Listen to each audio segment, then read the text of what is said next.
Internal Revenue Service, IRS tax news. IRS and Treasury provide guidance for insurance providers on alternative minimum tax under the Inflation Reduction Act. Honestly, is it just me, or is blindly being guided by government entities feeling like a less and less wise decision these days, given the clear and justifiable lack of trustworthiness in government entities?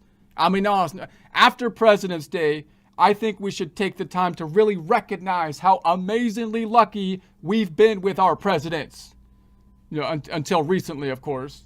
I mean, like George Washington could have been king, for crying out loud, and he turned it down because he knew power corrupts, and over-centralization of power is always a bad idea in the long run. I mean, if power corrupts, George Washington withstood the corrupting power equivalent of being plugged directly into like a warp hyperdrive or something. And he handled it beautifully. Stay sharp, there's 2 more coming in. They're gonna try and cut us off. Without precise calculations, we'd fly right through a star or bounce too close to a supernova and then it end your trip real quick, wouldn't it? We're losing it at like a ship.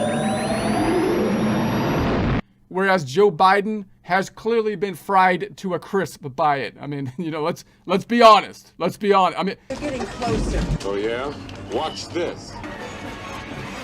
Watch what? If I may say so, sir, I noticed earlier the hyperdrive motivator has been damaged. It's impossible to go to Mars. We're in trouble. George Washington just wanted to do his duty and go home. Joe Biden, by contrast, has been clinging to Washington power like a squirrel stuck in a trap because it won't let go of the nut in the hole. Oh, I'm gonna have these things on my arms forever. Homer, I'm gonna have to saw your arms off. They'll grow back, right?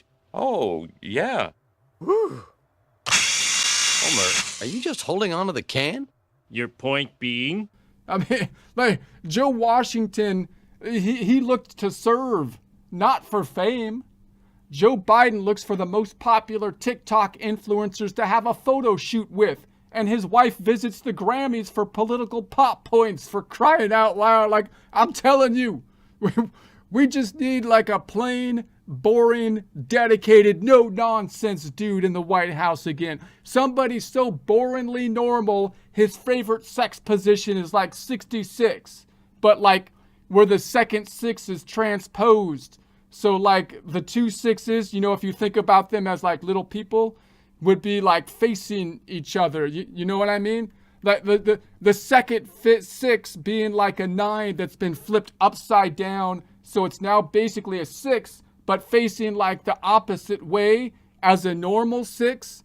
So like the upside down 9 on the right side would be facing, you know, the 6 on the left side. You know? I know, Phil. I know that I'm not supposed to explain the joke, but I just don't want to be misinterpreted, you know? No, Phil, I'm not scared of being misinterpreted. Okay, whatever, Phil. Look, no, I'm not going to go into my favorite sex positions at this point in time. That's why? Because it's irrelevant, Phil. That's irrelevant. I wasn't volunteering for the job, Phil. I was just trying to say that we just need like a normal dude or dudette in there in the White House. Whatever. Shut up, Phil. On to the news.